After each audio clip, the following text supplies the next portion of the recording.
ఇప్పుడు ఇందులోని బీర కాకర విత్తనాలు ఈ మూలకి నాటానని చెప్పాను కదా, చూపించాను మీకు నేను. బీర కాకర నాటానమాట. ఇక్కడ ఇంకా చూడండి, బెడ్లో చాలా జాగా ఉంది. ఇవి పాదులు అంటే మీదకి వెళ్ళిపోతాయి కాబట్టి మనం ఏం చేస్తామంటే, ఇక్కడ నా దగ్గర గోరుచిక్కుడు విత్తనాలు ఉన్నాయి.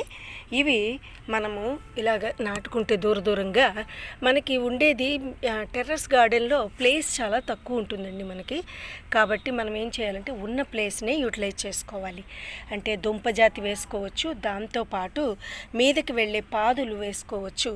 అలాగే కొంచెం పొట్టిగా అయ్యే మొక్కలు అంటే గోరుచిక్కుడు, బెండ అలాంటివి కూడా వేసుకోవచ్చు. ఎందుకంటే అన్నీ సపరేట్గా స్పెషల్గా వేయడానికి మనకి జాగా ఉండదు. కాబట్టి మనం ఏం చేస్తామంటే ఉన్న ప్లేస్నే ఏ విధంగా యూటిలైజ్ చేయాలనేదే ఎప్పుడూ మిద్దె తోటలో ఆలోచించాలి. ఇదిగో ఇక్కడ